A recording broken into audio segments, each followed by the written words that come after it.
pribadi. Hari ini kita akan belajar chapter 2 atau bab 2 yang akan membahas tentang expressing ability dan willingness, yaitu kemampuan kita untuk melakukan sesuatu dan keinginan kita untuk melakukan sesuatu. Setelah kemarin kita ulangan, Bapak harap dalam pelajaran ini kalian bisa meningkatkan kemampuan kalian.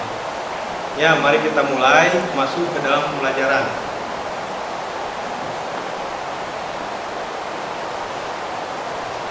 Nah, untuk yang pertama kali kita akan belajar tentang ability atau kemampuan.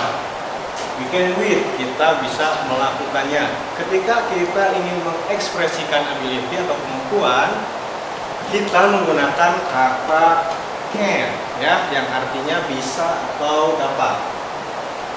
Nah,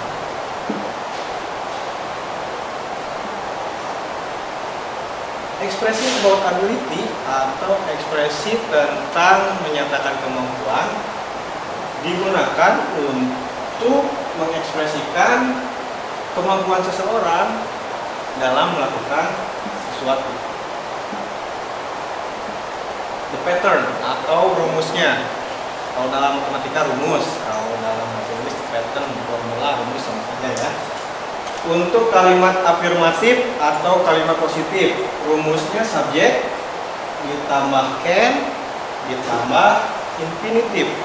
Infinitif itu adalah verb 1 ya. Tolong diingat, infinitif adalah verb 1 atau kata kerja bentuk ke-1. Bisa dilihat di kamus. Subjek. Subjek di sini bisa berupa I, he, she, it, you, we, dan they.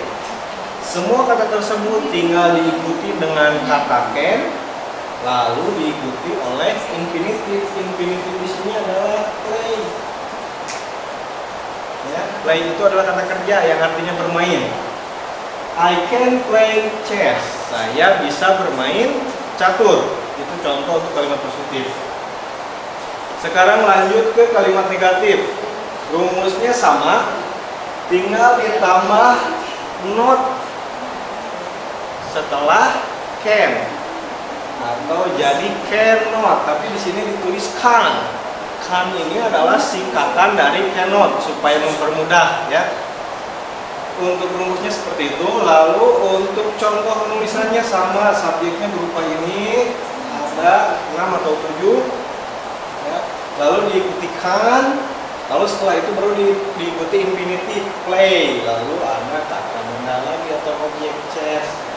Ini contohnya I can play chess, yang artinya saya tidak bisa bermain catur ya. Ini untuk kalimat negatif yang menyatakan ketidakmampuan. Lanjut ke kalimat interrogatif atau kalimat yang berupa pertanyaan. Rumusnya masih sama, cuman dibolak-balik tempatnya aja. Untuk kalimat tanya, can-nya disimpan di awal kalimat, lalu diikuti subjek dan infinitif atau kata kerja bentuk 1. Untuk contohnya, untuk contoh penulisannya ini bisa dilihat di bawah. Yang pertama can, diikuti subjek I, he, she, it, you, we, atau they, lalu diikuti infinitif play dan diikuti objek yang berupa chess ya. Contohnya can I play chess, di sini diikuti tanda tanya jangan lupa ya, karena bentuk kalimat tanya. Artinya, bisakah kamu bermain catur? Itu untuk menyatakan kemampuan seseorang melakukan sesuatu. Ketika ada kalimat interrogatif atau yang berbentuk pertanyaan, jawaban singkatnya bisa seperti ini. Yes, diikuti subjek, diikuti can. Kalau jawabannya itu dia bisa melakukan sesuatu, tapi kalau tidak bisa melakukan sesuatu diawali dengan no, diikuti subjek, lalu diikuti can ya, yang artinya tidak bisa, cannot. Untuk contohnya ada di bawah. Contoh yang menyatakan kalau dia bisa melakukan sesuatu. Yes, I can. Itu contoh. Untuk contoh ketika dia tidak bisa melakukan sesuatu. No, I can't atau no, I cannot, ya. Sekian untuk materi tentang can atau yang menyatakan kemampuan. Jika ada pertanyaan, boleh ditanyakan di grup pembelajaran, ya. Untuk tugas nanti Bapak share di grup atau di e-learning. Sebagai penutup, di sini ada cultural awareness atau nilai budaya. Nah, nilai budayanya di Inggris sana biasanya seseorang itu dengan jujur menyatakan tentang apa yang bisa dia lakukan dan apa yang tidak bisa dia lakukan.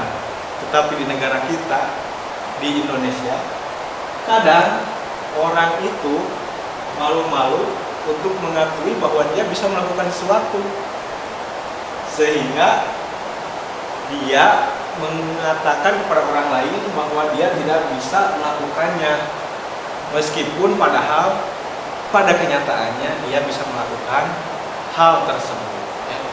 Sekian dari Bapak, semoga pembelajarannya bermanfaat. Jangan lupa dipelajari lagi, dimengerti, dipahami. Kalau tidak ada yang mengerti, ditanyakan, ya.